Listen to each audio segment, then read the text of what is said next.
How to tell what your soul is about. I'm a soul seeker. Never try to find your soul in your past. It may have been there with its higher values, trying to guide you out of your ego, succeeding at times, other times failing. But your past is what you were. Your soul is what you are, or what you're becoming. Step 1. Look at what excites you. Emotions, feelings, states, practices, ways of relating, whatever. Write them all down. My list was this. What excites you?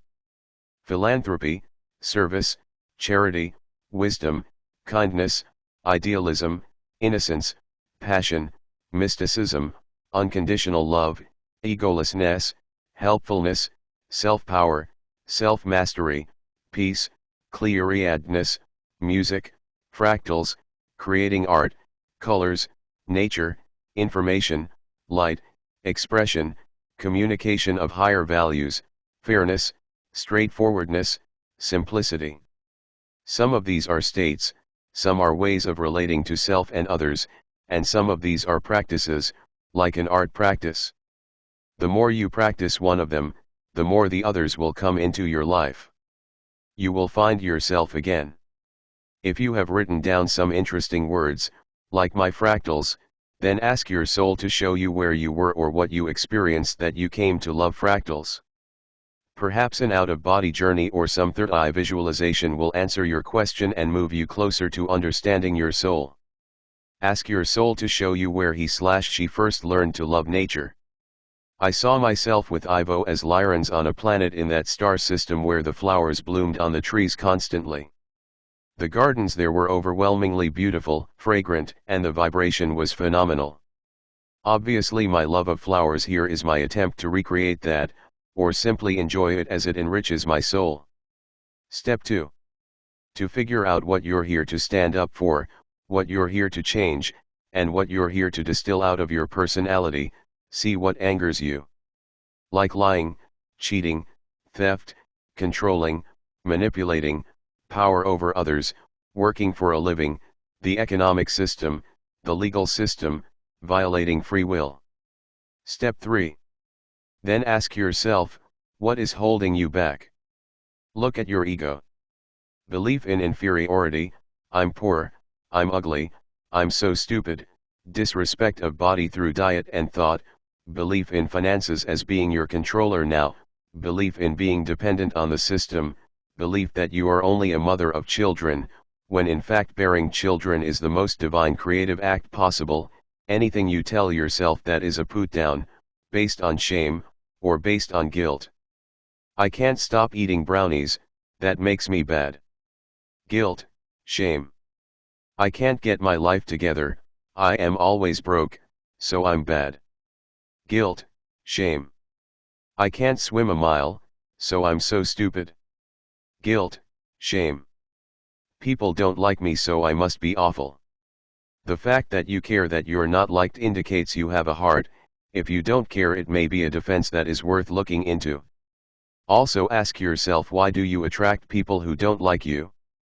Maybe because you don't like people? You reap what you sow, universal law. Step 4. Then look at how you enable your ego, because these are also limiting beliefs. I'm the CEO of this wealthy corporation and I'm so hot, the floor smokes when I step on it. I've worked hard to be on top of my game, and I'm the coolest athlete by a mile. I deserve millions just to sign me to a team. I'm the best guitar player around. All the chicks dig me and I can have any one of them I want. Don't these sound toxic to you? Sure does to me. This is enabling your ego, although the examples don't have to be that obvious. The soul can pull the rug out from under any of these things, if it is in fact not its purpose in life.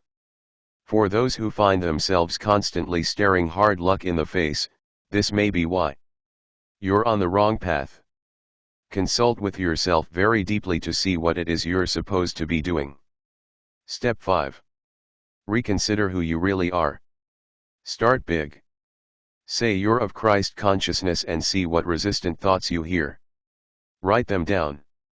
See how these are controlling your life and work with your HS to change that. These are your limiting beliefs. Resistant thoughts could be. Who? Me. Get out. It's impossible, I'm only a little person, never meant to amount to anything. My mother always said I would never amount to anything, and I keep telling myself that all the time now. By the way, that's just her old tape playing in your head. You were programmed if you still hear your parents' critical voices. I tell mine to stop, but you might be more inclined to psychologically hand it back to her or forgive her for being so mean to you. Whoever told you who you were when you were a child, give it all back and go forward with this exercise. Even write them a letter and read it as if they're sitting in front of you. Reincarnation being what it is, they might very well be sitting in front of you. So read them the letter, hand them their pain back and forgive them. My brother is so much better at everything than I am. Which means nothing, BTW, if this is your excuse. You're not living his life and he's not living yours. You were each given your own to live. I'm sick all the time. I have funny ears and big feet. I always worked at minimum wage jobs, so, no way. Yeah way. Mine would be, I have a bad temper and I'm impatient. Well, I come from the 14th dimension and have lived many thousands of years just to try to help out planet Earth. I even incarnated in the times of Atlantis in anticipation of the ascension then, so I guess I have more patience than I think I do. I did, however, see bad tempers and impatience modeled for me by my parents, so perhaps I should start forgiving them and myself whenever I erupt. What about, fake it until you make it? Ivo doesn't recommend this practice because the ego will have its say when you try to bend it to suit your soul. It will double back and sabotage you. Best to do the best you can, accept that you may fail, and ask for help from your guides in order to move closer to your ideal, he says. Me, okay, can I read my book now, Ivo? Ivo, do you need a book with us around?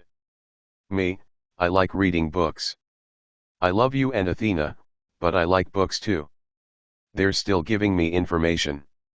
By the way, I've got a page up on my website if you want to copy and paste the text out and do the exercises. I'll paste the link below the video. Me, Ivo, do you want to add some more? Ivo, I do, my love. All of you at all times, whether you realize it, are working with or working against universal law and the 7 rays of creation.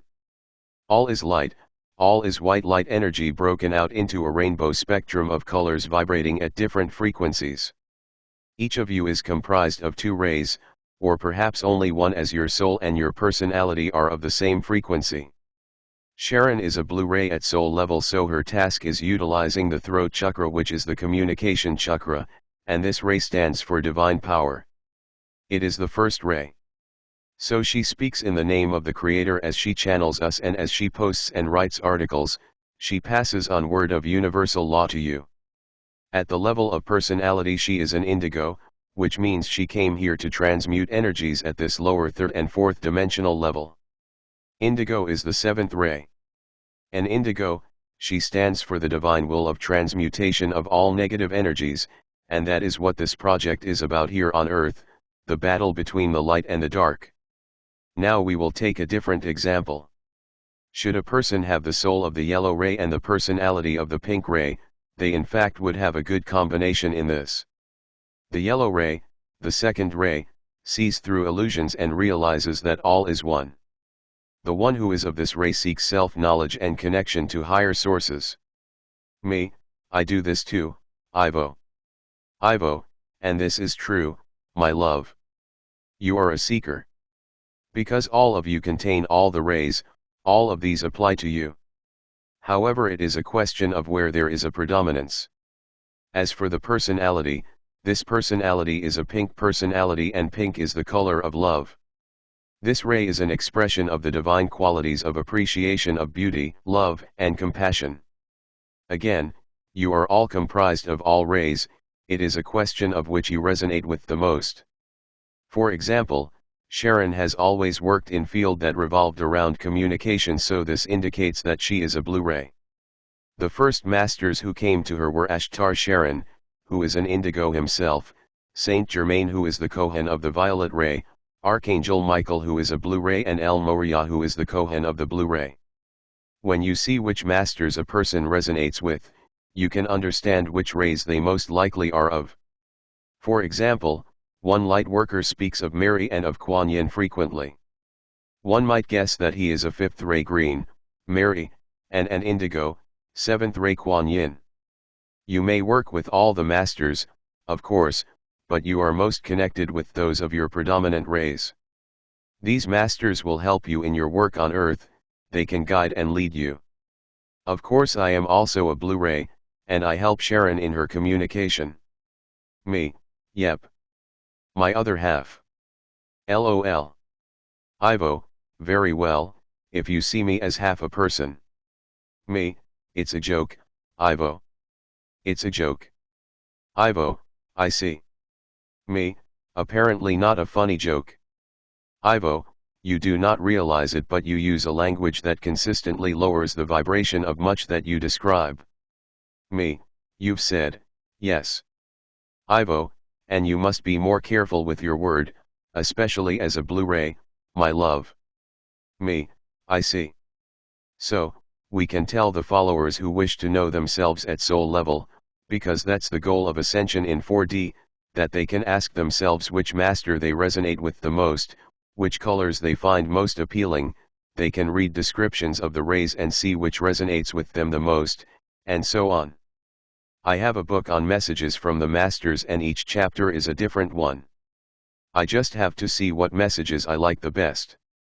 And sometimes I might like a message because I think, I need that, or, I need to start doing this, and then I can call on that master for help. Anyone can, whether you speak with them or not, they're always helping you, especially when you ask. Ivo, this is true, my love. Begin to work with the rays and understand which ray you are misusing. Sharon is wearing her light pink dress on today, and perhaps she chose it when she was feeling loving or was in need of more love in her life. Me, aha. Yes. Ivo, the colors you gravitate to matter.